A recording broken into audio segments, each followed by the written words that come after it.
ما باز درباره همین عصب خستگی گپ میزنیم. عصب خستگی برای پیداش در این زمانه بسیار شد که طلبات جامعه از آدم و شخصیت زیاد است. هم ما تلویزیون را گپش میفهمیم، هم رادیو را، هم اینترنت را، هم درباره همه چیز میفهمیم. مسئولیت من زیاد است. اینجا راهبری کردن در کار، اینجا کار کردن در کار، اینجا مکتب رفتن در کار، اینجا مثلا همسایگی کردن در کار، خشتباری کردن در کار. یک غلط طلبات است. نیروی عصب چی میشه؟ نیروی عصب خسته میشه، مانده میشه، کم میشه. از زبان حاضر میگن انرژی. وقتی که انرژی نرسید آدم مانده میشه. از آن جمله عصبش مانده میشه. چخیل مانده میشود این آدم. مانده شوی هفت میشود. هفت نمود. یکی مانده شوی جسمیه. او بعضی میگو فرا ندارم، قوت ندارم، یک کار کردن نمیتوانم، تیز دیلم به خود میشود، شب و دست و پام درد میکنند. از زنها بگویم که حیضشان ویران میشود. میگه بعضی حالات به درجه میشود که مردها هم باخشان سست میشود، میان درد میکنند، طولی پوست درد میکنند، از نفس شکایت میکنند. اینجاش میگه فشار خوردگی است. از سردرد بسیار وقت، بیخوابی بسیار چیزای پیدا میشود که با جسم رابطه دارد. مثلا اشتیاش یا زیاد میشود یا اشتیاش میشود کم میشود. اشتیاش زیاد شد روز تا روز فربه شدن میگیرد نمیفهمد.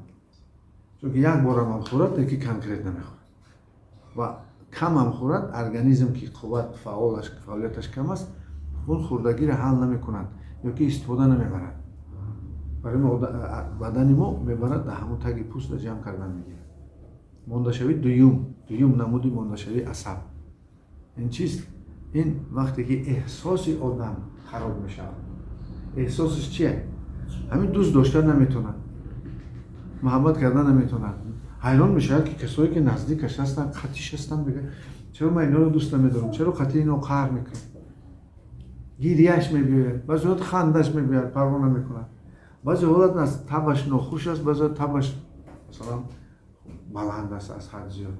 این مثلا چهرهش نگاه میکنی سیده میفهمی که این آدم چهرهش چیست؟ گرفته است. روش که مهری زیقی رو هفتادگی زدگیه. این آدم مثلا دویم شکایت میکنن. این آدم دویم از آدما چی از نارضا است. آیسته آیسته این آدم با ترس گرفتار میشه. مانده شوی دویم احساسیه. این آدم تیز رنجش میگیرد. این آدم رشک میکنه. این آدم تیز کینه میگیرد. یعنی که اون چیزایی که در احساس و یکی از علامت‌هایی که ما بسیار وقت می‌بینیم غضب است. تیز قهرش میگه، تیز عصبی میشه. این مانده شوی دویم درجه است. اینم میرود بیچاره، این طرف میرد، اون طرف میرد. تبابت کردن چون که این بیماری تنگی نیست. و از دل شکایت میکند، از گلوی محکم شکایت میکند، مثلا از زیقی رو هفتاده که شکایت میکند. میرود میسنجن، هیچی نیست. لیکن افسوس که بسیار تشخیص ها و تحلیل های زیادی لابراتوری میگذارند. بعد میگن این ویروس داری فلان روز دیگه سر میشه. خود در درون آدم ویروس ها بسیارن. لیکن در حالات استثنایی یعنی زیاد نمیرسند. یا که میروند با غیر عنعنوی و طبیبای خلقی بسیار مراجعت میکنند. در اونجا خدا نشان میدهد پستیپین و بعد جیندار میکنند. یعنی که به عالم دیگرش میبرند. اگر متخصص نیامد. سیم نمود مانده شوی عصب این فکری است. مانده شوی عقلی. یک کلمه را حل کردن نمیتونن. دو کار دو را میگوی حساب کردن نمیتونن. رویش زندگیش نمیتونن. میفهمونش نگات میکنن نمیفهم. تصور کنید منطق گم میکنن. یا ورق خواندن نمیتونن. وقتی که وای گپ میزنی که بخونی یگون چیزا یا ورق از خود کردن نمیتونن. همه چیزی که میخواهد از خود آموزش کند تیز وای مانده میکند. اگر استودنت باشد دانشش سست میشود. اگر طلبه‌اش باشد نمیخواند. اگر معلمه باشد درس دادن نمیتواند، طلبه‌اش همش بیسواد میگن. اگر این مثلا پدر و مادر باشند در زندگی بسیار قیچان میشد اداره خانواده‌شون فقط با احساس میخپند و جنگ و جدال میخپند. بسیار کسایی که ذهنی کار میکنند این کارهای اینتלקچوالی اگر مانده شوند علامتش همین است. حاصل کارشان پست است. نتیجه کارشون خوب نیست. در تجارت هم باشد خیلی از کارش پیش نمیرن، چون که نیروی عصب برای وای نرسیده است، نیروی برای عقل، چون که معینه چپش مانده میشه. الان مانده شوی دیگر، این مانده شوی روانی است. مانده شوی روانی عجیب است، چون که روان از بدن و احساس و عقل که اون وسیع‌تر و کلانتر است. روان کاری معینه سر است، پیش نظرش به هر چی میتواند. هم پیش نظر هر چی چی میگد بعد بیچاره. من میگه که این قواهای غیر طبیعی معینه خودش میسازد. معینه خودش همین چیزا میسازد. شما تصور کنید وقتی معینه چیزا ساخت شما باید نام دادید، نامش دادید و یا در خودتان قبول کردید، باور کردید، وای قوت میگیرد، جاندار میشود. بهتر شما فرشته بسازید، نجی فرشته تولید کنید، نجی، چون که معینه سر میتوند قواهای بدن جین تولید کند. اگر بسازید میتوند فرشته تولید کند. این خیلی آدمی که مانده شوی روانی دارد پسیخستینی میگن، این آدم حسیاتش بیمار میشود، همین تنش در هر خیلی حس پیدا میشه، دردهای گوناگون پیدا میشه. من میگه که تگ پوستم با چیزی گشته است، چیزی گلوی مرا چیکار کرده است، فشار داده است. این آدم دائم کار انتظاری کاری بده جدت میکنه، کم تا ترخص شود از جوش یقت میپرد. نصف شب اگر خانهش به داروی تلخ گپ میشد کی باشه، در کوچه جنگ شود در خانه لرزش میگیرد. تلفن زنگ زنه اگر شب و نیم شب خواطر میشد چه گپی شده است. دائم انتظار کاری بده فراستش وارد میشه، باوری را گم میکنه، آینده را باوری گم میکنه که آیندهش نقص نمیبینه. این خیلی آدم امید گم میکنه، دیگر مسیحیت شوی چی و زندگی خوب امید نداره، فکر میکند که البته تمام. این خیلی آدم از خاطرش فقط چیزهای بد میارد. ما مشت داریم کو گذشته تا یک بار فکر کن تا حاضر بیا. این آدم فقط فلان سال مثلا نقل کند، من 10 سال پیش خیلی شده بودم، 2 سال پس با بنی صرف دیدم، 3 سال پس در فلان جا بودم، 4 سال پس این کار کردم. اما این چی میشه؟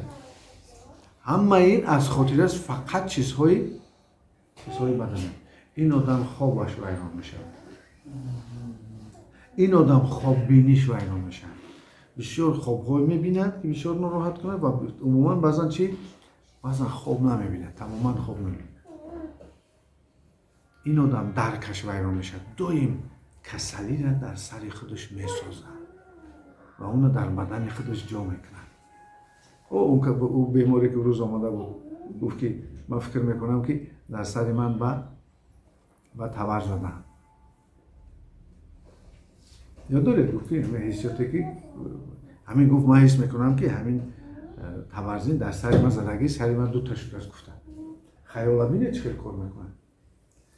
انکو روان آدم هم بسیار نقش مهم میبازد. این خیلی آدم از دکتری دلش میماند، میبیند، حس میکند درد هست، پرابلم هست، دکترها میگن تو سوزی. اینا رو بیماری های فونکسیونالی میگن، کاری معینه سر ویران است، در اصل در بدنش یگان پرابلم نیست، لیکن این میتواند که آهسته آهسته در بدن براید ارگانیکی شود بدتر. برای همین من دائم شما را میگم که نروید من کنید که یگان زیانتان میرساند بعد این کسل در بدن میبراید، همین رقمی خیلی میبراید. فکرهای وزمین، حالت دپرسیوی سخت، آن چیزی که مثال شدتی عصب میارد، مانده شوی سخت میکند و ایده کسل که پیدا شد و عملی میشود، در تنه میبراید. پنجم نمود مانده شوی عصب، این مانده شوی شخصیت است. آدمی که در عائلش فقط چی است؟ جنجال. همین قدر دو میکند یکش دو کردن نمیتواند، مقصدهای اجتماعیش ساختن نمیتواند، عائلش قبیله نمیتواند، عائله بعضا برهم میخورد، خوش میخورد، در درون عائله جنجال، جای کارش به جنجال، مشکلات با راهبریت دارد. این آدم شخصیتش مانده. این آدم اگر کمک کنه اینم بیاد انشای خدا درست میشه. آدمی است که طبیعتش مانده میشود، در اون نیروی آتش، ما سیمپاتیکی از طوری عصبی سیمپاتیکی میگیم، در اون نیروی هوا هیپاکسیا داره، نارسایی هوا در وجودش، در اون نیروی آب دائم کمی یا زیادتی آب در او هست، در اون نیروی ویتامین غذا یعنی خواب کم میشود. مثلا بگیم انیمیا کمخونی بیماری طبیعی است. مثلا میگیریم استما، دیخی نفس، این بیماری با هواست یا که گرمی را طاقت نمیکنند، این بیماری جنجال و چی است؟ این آدم ها هم طبیعتشون مانده میشود. شما تصور کنید نیروی طبیعت در انسان دائم رابطه با طبیعت دارد. ما هر روز افطار میگیریم، افطار میخوریم، ما هر روز بینید نفس میخوریم، ما هر روز آب مینوشیم، ما هر روز غذا میخوریم. و هفتم نمودی مانده شوی، این مانده شوی روح مانده میشود. روح یعنی که ژنتیکای انسان، ارثیت انسان، ارثیت انسان محافظتی خودش دارد. ایمونیته ژنتیکیش میگن. نمیمونه که بعضی کسلی بودن یا کسلی های نو در او وارد شود. اگر که انا همین ارثیت ایمونیته مانده شوی روحی معنوی سر شد، آدم کسلی های گنده، کسلی های ارثی، کسلی های اولادی برآمدن. فرزند تولد میکند، مثلا مشکلات دارد، نارسایی دارد، یا نارسایی عقلی دارد، یا نارسایی جسمی دارد، یا که یکم کمبودی دارد. تصور کنید. چون که محافظت یعنی مانده شوی روحیت. روح مانده میشه و روح غذا دارد. غذای روح نماز است. نماز سیاسی نکنند.